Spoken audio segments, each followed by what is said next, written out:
Alors je voudrais démarrer cette prédication avec cette image un peu farfelue. C'est une image de carnaval à Nivelles. J'habite à Nivelles et au mois de février, c'est le mois des carnavals. En fait, si je prends cette image, c'est non pas pour raconter ma vie. Ma vie pendant les carnavals, elle n'est pas très belle parce qu'à partir de 4 heures du matin, ça commence avec les tambours, etc. Mais ça ne vous intéresse pas. Par contre, je suis étonné à chaque fois de voir à quel point l'être humain aime se déguiser. Qu'il soit petit, et qu'il soit grand, ou même âgé. Mettre un masque, ça semble être vraiment un plaisir. Masquer ce qu'on est vraiment, pour le jeu, mais peut-être aussi parfois pour du vrai.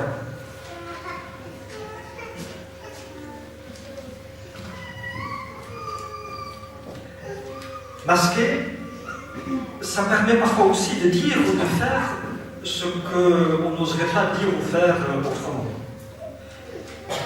Et ça a amené quelqu'un à dire: le monde est un grand bal où chacun est masqué. Chacun porte quelque part un masque. Et un jour ou l'autre, la question se pose: qui suis-je? Qui suis-je vraiment? Avec quel genre de masque est-ce que vous êtes venu ici à l'église ce matin? Est-ce que, en vous levant, vous avez mis un masque ou pas? Ou question plus importante encore, qu'y a-t-il en dessous? Alors on pourrait se dire: est-ce vrai tout ça? Alors en réalité, quand on lit la Bible, on se rend compte que le masque, c'est vrai, le masque tel que nous le connaissons aujourd'hui, il n'existait pas vraiment. Il existait dans le monde grec et romain, pas dans le peuple juif. Par contre, se masquer d'une autre façon, se déguiser, se cacher un petit peu, eh bien, ça existait, bien sûr. Quelques exemples. Je pense à Abraham et Sarah qui descendent en Égypte. Et Abraham qui demande à Sarah de ne pas dire qu'elle est sa femme, mais plutôt sa sœur. Parce qu'Abraham a peur. Alors, faire croire qu'on est quelqu'un d'autre, c'est une tendance qui existe encore aujourd'hui. Puis, autre histoire, celle de Jacob, qui avait envie d'avoir le droit d'aînesse, auquel il n'avait pas droit parce qu'il ne s'était pas l'aîné. Et donc, il s'est déguisé pour faire croire qu'il était son frère. Il en a porté les conséquences toute sa vie d'ailleurs. Ça l'a poursuivi. Autre histoire, quelqu'un qui a mis un masque d'amour. Mais c'était un amour faux. Il s'agit d'Élila. C'était un amour faux parce que finalement c'était plutôt pour la perte de l'autre. Ça, c'est le pire des masques qu'on puisse mettre. Puis, je pense à un autre exemple, c'est le roi David, qui à un certain moment se trouvait en territoire ennemi pour se cacher de Saül, et qui, pour s'échapper, a simulé la folie. Il a fait semblant d'être fou. Autre exemple, c'est quelqu'un qui a été élu Miss, on dirait aujourd'hui Miss, de l'Empire perse. Et pourtant, il a oublié de dire quelque chose d'essentiel. Vous savez de qui il s'agit? Esther, bien sûr. Elle a oublié de dire, quoi? Qu'elle était juive. La fin justifie le moyen. Autre exemple, et l'exemple terrible, quelqu'un qui était très proche de Jésus, mais qui l'a livré avec un baiser. Judas. Ce matin, d'ailleurs, on en a parlé un peu pendant les cours de sabbat. Et dernier exemple, que je vais développer un peu, c'est quelqu'un qui se croit vraiment très important dans le monde de l'Église. À l'époque, on disait la synagogue ou le temple. Et qui se mettait en évidence, qui mettait un masque de sainteté. Voilà, c'est moi qui suis arrivé, et les autres, non, ils n'ont rien compris. Ils n'y sont pas.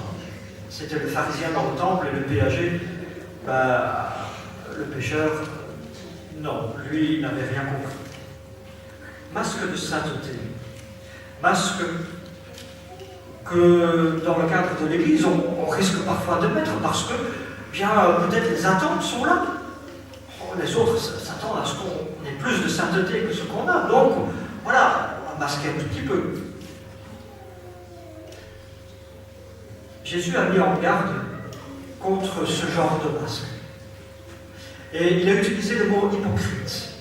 Alors pour nous aujourd'hui, ça sonne très très mal, hypocrite.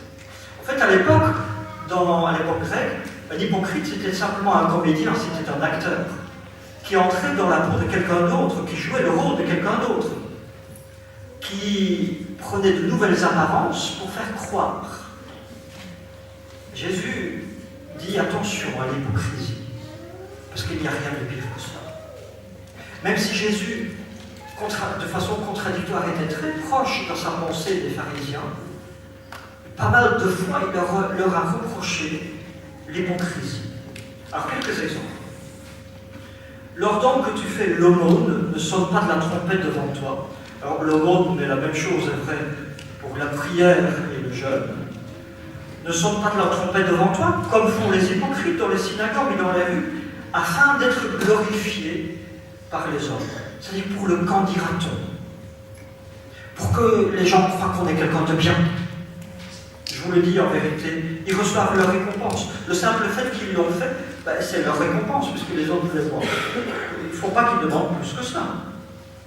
Et donc, Jésus dit en quelque sorte, attention à ce masque de religiosité, de piété, qui masque un intérieur complètement différent. Et aux scribes et aux pharisiens, il leur dit, vous ressemblez à des sépulcres blanchis. De l'extérieur, c'est très beau, mais l'intérieur, l'intérieur, on n'ose pas trop y regarder parce que c'est trop moche. Un exemple concret. Il dit, malheur à vous, scribes et pharisiens hypocrites, parce que vous payez la dîme et la menthe, la dîme de la menthe et de la nette et du cumin, et que vous laissez ce qui est plus important dans la loi, c'est-à-dire la justice, la miséricorde et la fidélité. C'est là ce qu'il fallait pratiquer sans négliger les autres choses. Les apparences. Être scrupuleux dans tous les petits détails de la vie religieuse, mais oublier l'essentiel.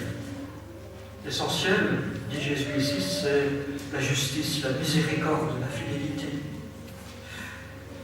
Autre exemple qui nous touche de près. Jésus vient de guérir une femme le jour du sabbat. Et on le lui reproche en disant, Jésus, tu n'as pas le droit de travailler quand même. Il y a d'autres jours pour se faire guérir quand même. Et Jésus répond, hypocrite, est-ce que chacun de vous, du jour du sabbat, ne détache pas de la crèche son bœuf ou son âne pour le mener boire? Et conclura en disant, mais le jour du sabbat, c'est pas un jour d'interdit, c'est un jour pour faire du bien. L'essentiel se trouve là. Inutile de se cacher derrière une certaine religiosité pour masquer que finalement, cet amour du prochain, on met de côté. Et je terminerai ces exemples par un dernier. Vous connaissez ce dessin, je pense. Il fait allusion à un texte très clair de Jésus. Celui qui a une poutre dans son œil et qui essaie de voir la paille dans l'œil de son voisin. Et Jésus dit, mais hypocrite, comédien, ôte premièrement la poutre de ton œil, alors tu verras comment ôter la paille de l'œil de ton frère. Autrement dit, regarde-toi toi-même d'abord. L'impression que j'ai en lisant les évangiles, c'est que le seul qui n'est pas mis de masque, c'est notre Seigneur Jésus-Christ. Et au début de l'évangile, selon Jean, on dit de lui, personne n'a jamais vu Dieu. Le Fils unique qui est dans le sein du Père, c'est celui qui l'a fait connaître. C'est lui qui est image de Dieu et qui n'a pas mis de masque devant cela. Qu'en est-il pour nous? Un acteur connu un jour a dit, le bonheur, c'est vivre dans la réalité, ne pas porter de masque. Alors dans mon élan, dans un premier temps, je me suis dit, oui, c'est vrai. Et après réflexion, je me suis dit, ouh là là, le jour où plus personne ne mettra de masque, symbolique, ben ce sera l'enfer. Imaginez-vous, le matin je me lève de mauvais poil, et puis je commence à rigoler ma femme, etc. Parce que je me laisse aller. Je dois être transparent, authentique, non. Non. Pour vivre en société, parfois, il faut faire un petit effort. Il faut peut-être mettre un masque quelque part. Le masque, et c'est là la différence, le masque de ce qu'on voudrait être. Je voudrais essayer de développer en quelques mots. En fait, l'origine des masques, on trouve cela depuis presque la création. La Bible nous apprend que l'homme, l'être humain, a été créé à l'image de Dieu. Nous ressemblons à Dieu. En tout cas, nous ressemblions à l'origine à Dieu. Je ne sais pas si on ressemble physiquement à Dieu, mais de toute façon, c'est une question qui n'est pas tellement importante. Mais en tout cas, comme lui, on est créé avec la liberté, on est créé avec une responsabilité, avec la mission de régner sur la création, et surtout avec un amour, une capacité d'aimer, même de façon inconditionnelle, même jusqu'à donner sa vie pour ceux qu'on aime.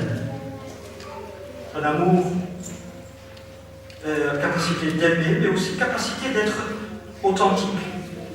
Et on peut s'imaginer que l'être humain, lors de la création, n'avait pas besoin de mettre un masque. Il ressemblait à Dieu, pas besoin de se cacher. Cela s'exprimait dans de très bonnes relations. C'est pour ça que leur environnement, on l'appelait le jardin d'Éden, traduit littéralement délices. C'est-à-dire que c'était un environnement de paix et d'harmonie.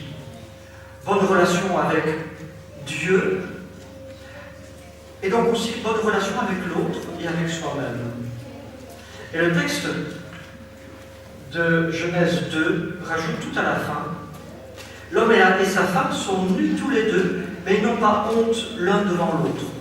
Autrement dit, pas besoin de se cacher l'un devant l'autre. On n'a pas peur du regard de l'autre.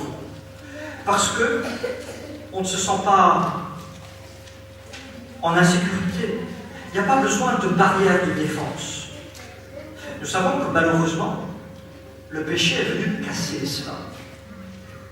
Le péché, cette rupture d'avec Dieu, faire en sorte qu'on se sente aussi mal avec l'autre et avec soi-même.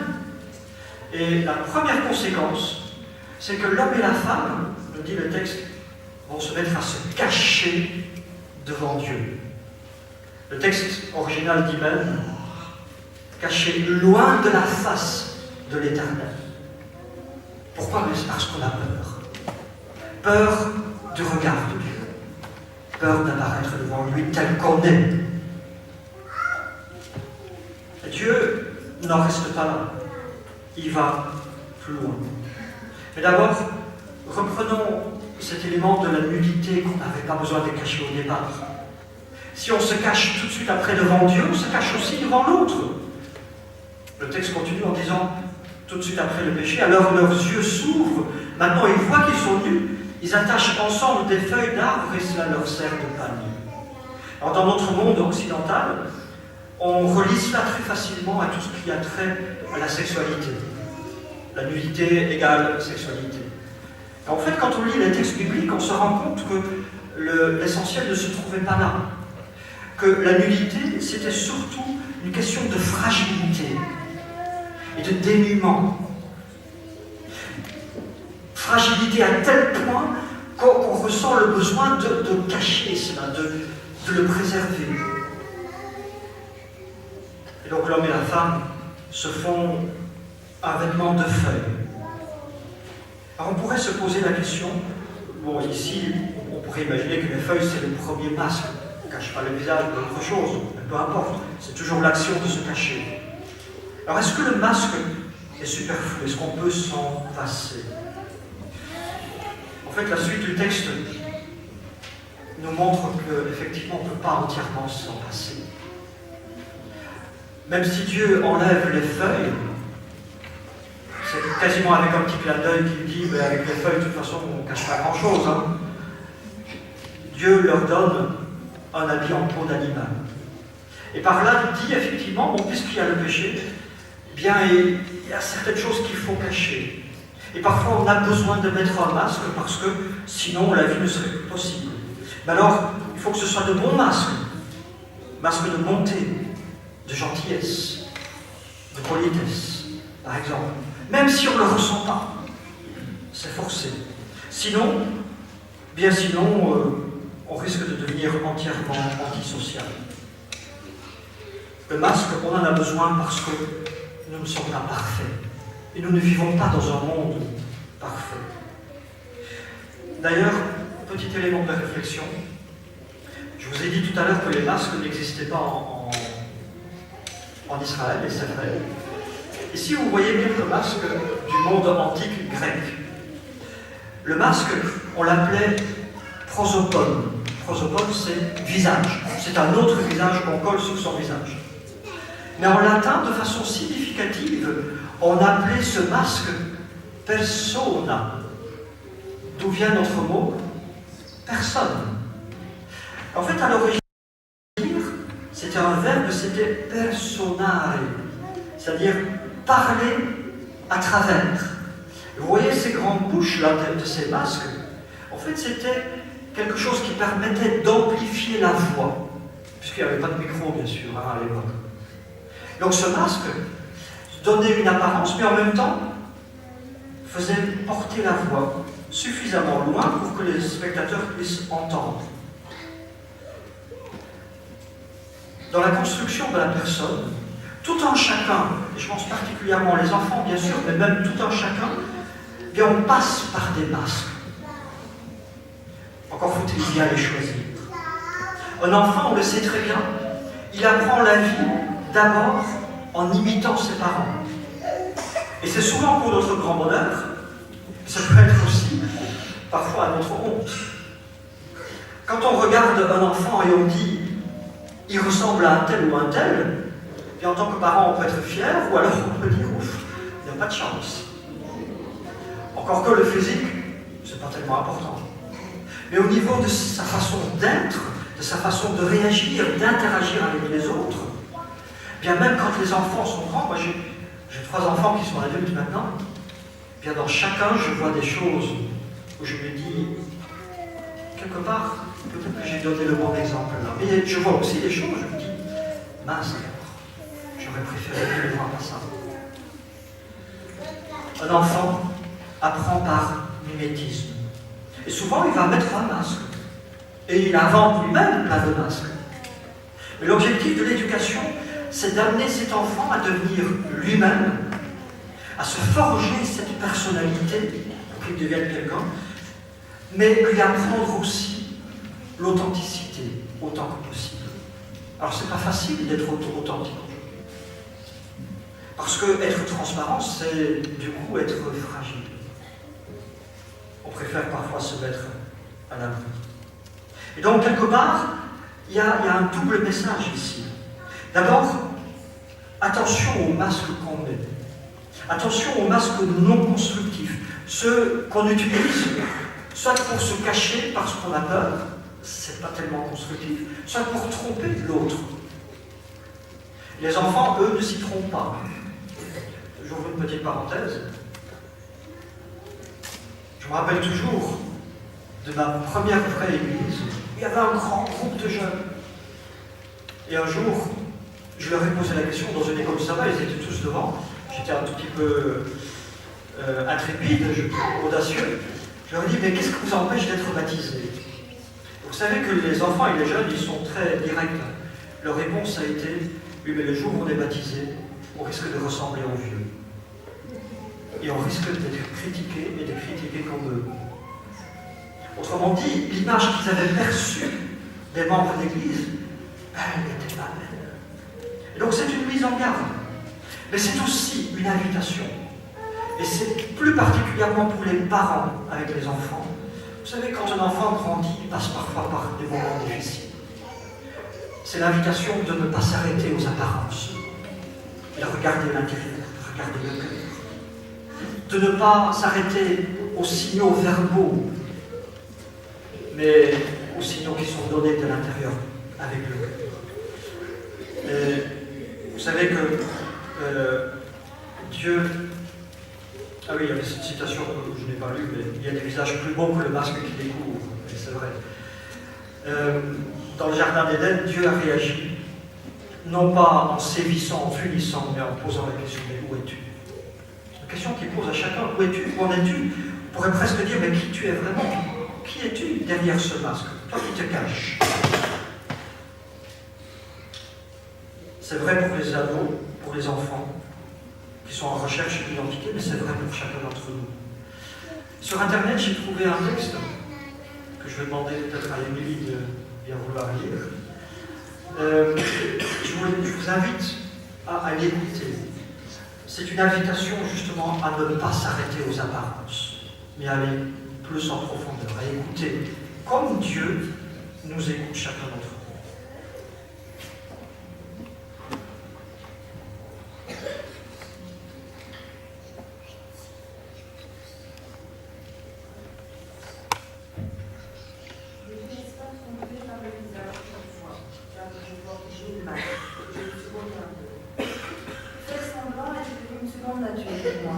Alors s'il te plaît, ne te laisse pas tromper. Je donne l'impression d'être sûr de moi, que tout est beau et rose pour moi, en dedans comme en dehors.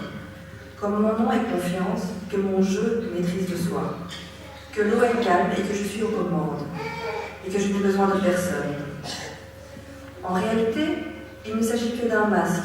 Sous cette belle surface, il n'y a pas de paix. En dessous se trouve le vrai moi, confus, craintif, seul. Mais je le cache. Je ne veux pas qu'on le sache. Je tremble à la pensée que ma faiblesse et ma crainte soient révélées. C'est pour cela que je crée un masque pour m'y cacher. Un masque nonchalant, sophistiqué, pour m'aider à faire semblant. Pour me cacher des yeux qui me regardent. Et pourtant, je sais que mon salut se trouve dans un regard qui voit vraiment. Un regard accompagné d'amour et de confiance. C'est bien la seule chose qui m'assurera ce dont je ne peux m'assurer moi-même, que j'ai de la valeur à tes yeux. Mais je ne me dis pas, je n'ose pas, j'ai peur. Je crains ce que tu penses de moi, que tu riras de moi et que ton rire me tuera. Je crains qu'au fond, je ne sois rien, que je ne vaux rien, que tu vois cela et me rejettes. Alors je joue mon jeu sans issue. Avec une façade d'assurance en dehors et comme un enfant qui tremble en dedans. Comme le défilé des masques de carnaval, ma vie devient une façade. Ne te laisse pas tromper par ce que je dis. De grâce, écoute attentivement et essaye d'entendre ce que je ne dis pas, ce que je voudrais dire et non plus pas. Je n'aime pas me cacher, tu sais. Je n'aime pas le jeu superficiel que je joue. Ce jeu hypocrite, je préférerais être spontanée, authentique et moi-même. Aide-moi, tends-moi la main, même si c'est la dernière chose que je semble vouloir. Chaque fois que tu es bon, gentil et encourageant, chaque fois que tu essayes de me comprendre parce que tu m'aimes, mon cœur commence à avoir des ailes, des petites ailes, faibles, mais des ailes quand même. Alors, avec ta délicatesse, ta sympathie et ta capacité de comprendre, tu mets de la vie en moi. Toi seul peux abattre le mur derrière lequel je tremble. Toi seul peux enlever mon masque. De grâce, ne passe pas outre. Ce ne sera pas facile pour toi. Un manque de confiance en soi construit des murs solides. Mais on dit que l'amour est plus fort que les murs. C'est là mon espoir. De grâce, essaye d'abattre les murs avec tes mains fermes mais douces, car l'enfant est très sensible. Tu te demandes qui je suis. Je suis quelqu'un que tu connais très bien, car je suis chaque homme et chaque femme que tu rencontres sur ta route.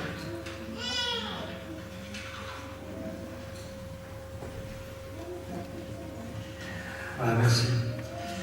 Regardez l'autre comme Dieu nous regarde. Posez la question, où es-tu? Dieu cherche chacun d'entre nous depuis Éden, et cette recherche trouve son point culminant en Jésus-Christ, qui est venu chercher et sauver ce qui était perdu. Et surtout, ce que Jésus souhaite, c'est qu'on lui ressemble de plus en plus, qu'on grandisse à son image. Et je terminerai par ce dernier masque. Masque que beaucoup d'entre vous, enfin peut-être, mettent pas mal de fois. Ce masque-là, un masque de beauté. Alors facilement on dit, c'est une affaire de femme, alors pour ne pas être sexiste, je vais aussi afficher un homme. Voilà. Je ne suis pas sûr que ça fonctionne. Les concombres sur les yeux, je n'ai jamais essayé.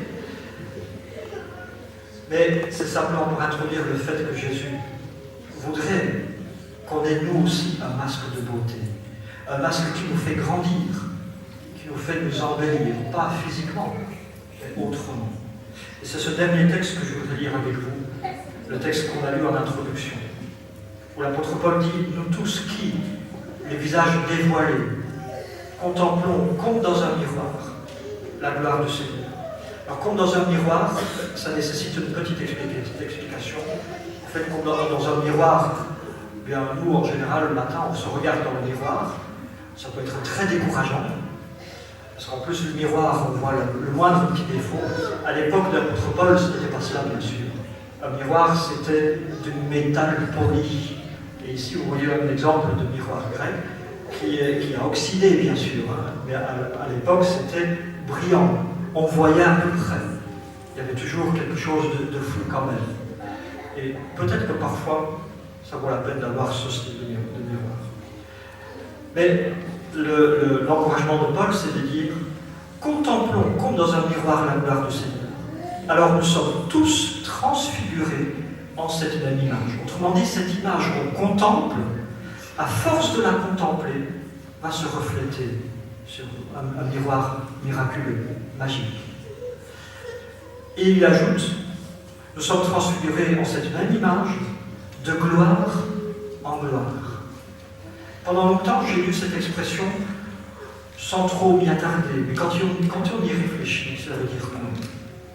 Eh bien, ça veut dire que cette transfiguration qui est progressive, elle passe par toutes les étapes, et parfois on fait juste un tout petit pas en avant, mais même ce tout petit pas en avant est glorieux. C'est de gloire en gloire. Ça, ce n'est pas nous qui le faisons. C'est le Seigneur, c'est l'Esprit qui le fait en nous. Notre rôle à nous, c'est d'adorer, c'est de contempler notre Seigneur Jésus-Christ, qui est l'image de Dieu. Et alors, cette image pourra se refléter en nous. C'est tout le mal que je vous souhaite, tout le bien plutôt, sur la route que nous menons, que nous parcourons ensemble en direction de notre Seigneur Jésus-Christ. Que le Seigneur nous accompagne. Amen. Je voudrais vous inviter à répondre à cette prédication par le chant qui dit « Te ressembler », qui sera accompagné à la guitare. Est-ce que nous pouvons nous lever ?